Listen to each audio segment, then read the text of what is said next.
Hello friends, welcome to my YouTube channel excellence study point. हमारे YouTube channel excellence study point में आप सभी का स्वागत है। हमने अपनी लास्ट वीडियो में इंडियन नेवी के बारे में डिस्कस किया था। आज हम उसी के बारे में यहाँ कंटिन्यू करेंगे क्योंकि कुछ पॉइंट्स यहाँ रिमेनिंग है इंडियन नेवी से रिलेटेड, उसे हम यहाँ पर आज कवर करने वाले हैं। हमने यहाँ पर द रॉयल इंडियन नेवी की हिस्ट्री के बारे में डिस्कस किया था कि किस तरीके से इसकी शुरुआत हुई थी इंडस वैली सिविलाइजेशन के समय से। तो चलिए है आज post independence status of Indian navy के बारे में जानते हैं। यहाँ पर हमने प्री इंडिपेंडेंस यानी कि आज़ादी से पहले इंडियन नेवी किस तरीके से थी उसके बारे में हम डिस्कस कर चुके हैं। अब हम पोस्ट इंडिपेंडेंस के बारे में यहाँ डिस्कस करेंगे कि उसके बाद इंडियन नेवी ने किस तरीके से शुरुआत की। लेकिन उससे पहले अगर अभी तक आपने हमारे चैनल एक्सीलेंस स्टडी पॉइंट को सब्सक्राइब नहीं किया है तो हमारे चैनल एक्सीलेंस स्टडी पॉइंट को सब्सक्राइब जरूर करें ताकि आपको हमारी वीडियो से जुड़ी सभी लेटेस्ट अपडेट्स मिलती रहें। अगर आप किसी और टॉपिक पर भी वीडियो देखना चाहते हैं तो हमें कमेंट बॉक्स में कमेंट करके जरूर बताएं। The 1961 liberations of Goa from the Portuguese was the first engagement of the Indian Navy post independence। यानी कि यहाँ पर 1961 में पोर्तुगीज लिबरेशन जब गोवा में हुआ था, ये पहला एंगेजमेंट था जब इंडियन नेवी ने इंडिपेंडेंस के बाद पार्टिसिपेट किया था।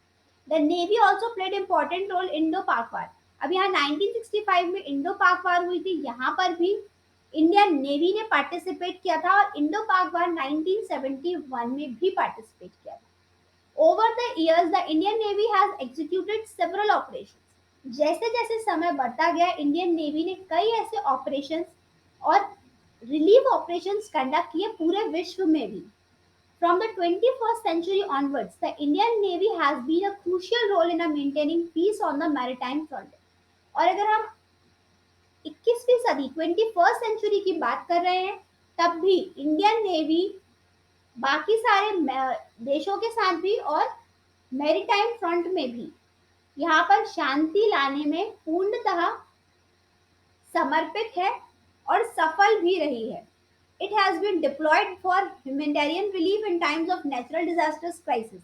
अगर किसी तरह का नेचुरल डिजास्टर होता है, कोई क्राइसिस होती है, कोई ग्लोबल क्राइसिस होती है, as well as to keep India's maritime trade routes free and open. और इंडिया के जो मैरीटाइम रूट ट्रेड रूट्स है जहां से इंपोर्ट और एक्सपोर्ट होता है उनको फ्री एंड ओपन रखना, ये सभी कुछ इंडियन नेवी का ही काम है।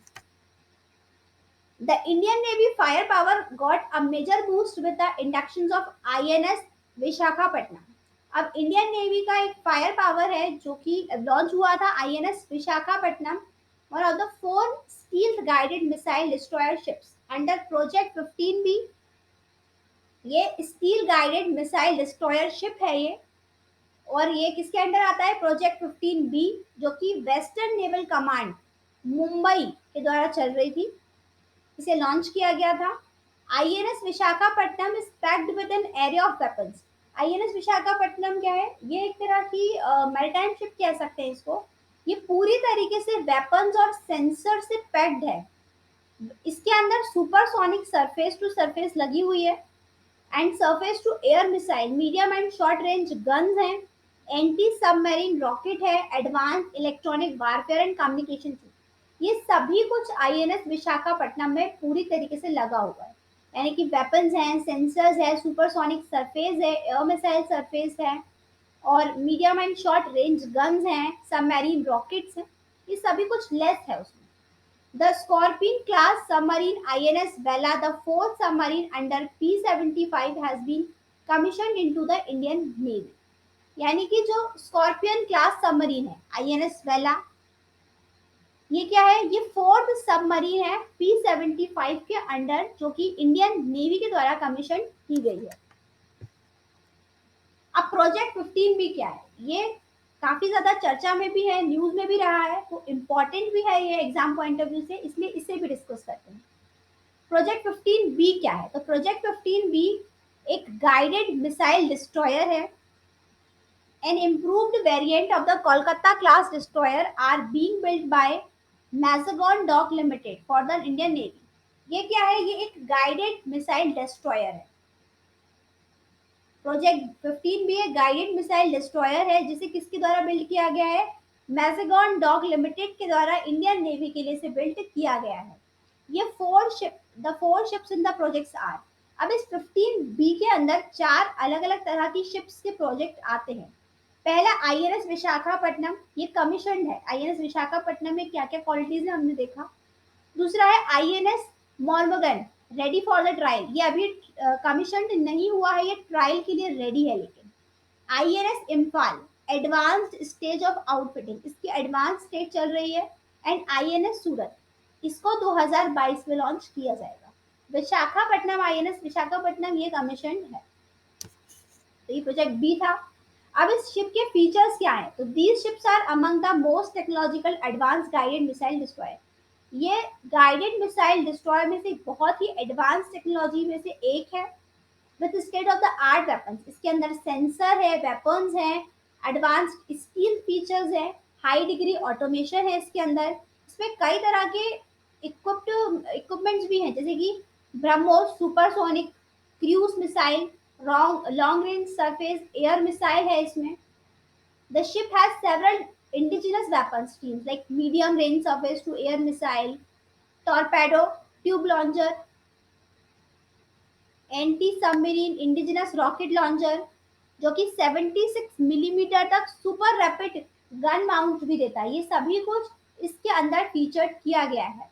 The destroyer will feature multiple fire zones, इसके अंदर फायर जोन्स भी हैं, जैसे कि बैटल डैमेज कंट्रोल सिस्टम है, डिस्ट्रीब्यूशनल पावर सिस्टम है, इसलिए काफी ज्यादा सुटेबल है, रिलायबल है।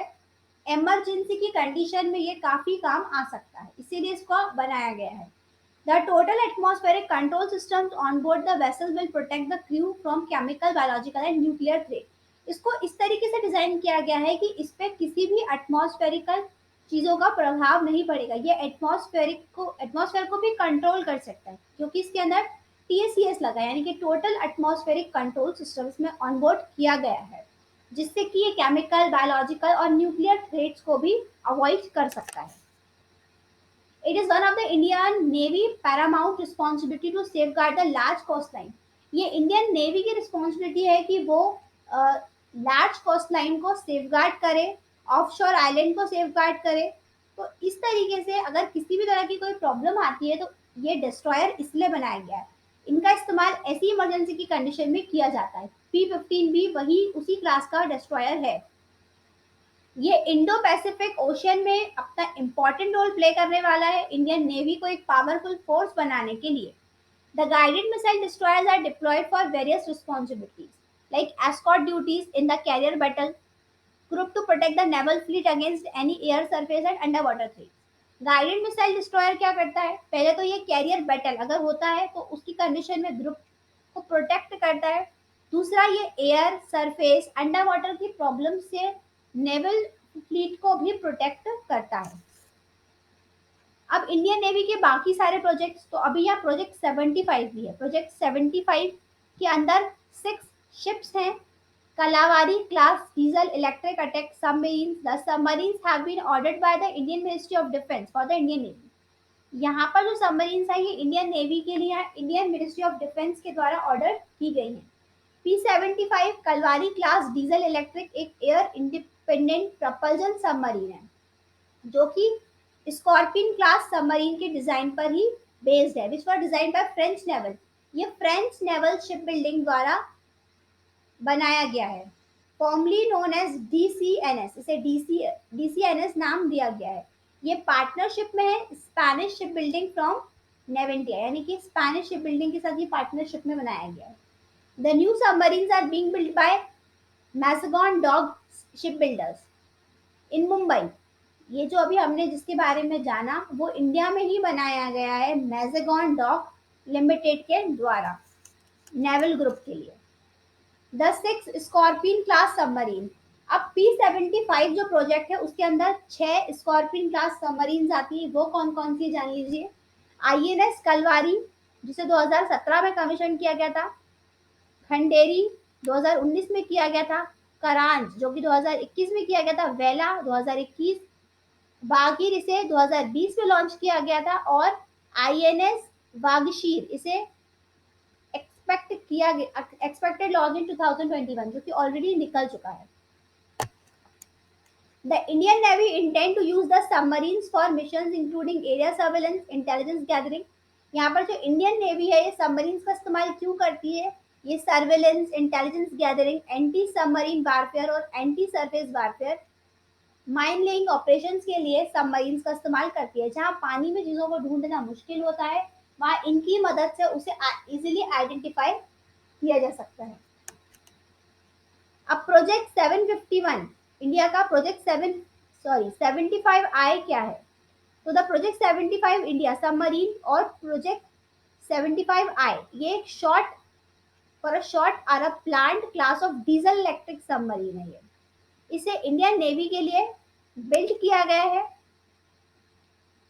ये P75 क्लास सबमरीन है। This project and which is the indigenous construction of submarine, ये हाईली इक्विप्ड है। Under this project, the Indian Navy intend to acquire 6 conventional diesel electric attack submarines. इसके अंदर भी 6 diesel electric attack submarines आती हैं। कौन कौन सी है? Air independent propulsion, ISTRA special operation force, anti ship warfare, anti submarine warfare, anti surface warfare and land attack capabilities and other features. तो ये 6 जो है इसके अंदर आते हैं।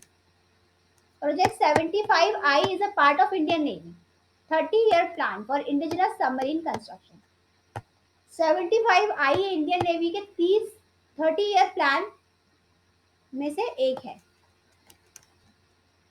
It will be the first under the strategic partnership model which was promulgated in 2017 to boost indigenous defense manufacturing. ये 2017 से शुरू किया गया था। इंडिया की जो डिफेंस मैन्युफैक्चरिंग है उसको बिल्ड करने के लिए। The strategic partnership model allows domestic defense manufacturers to collaborate with leading foreign defense companies to produce high-end military platform to reduce import dependence.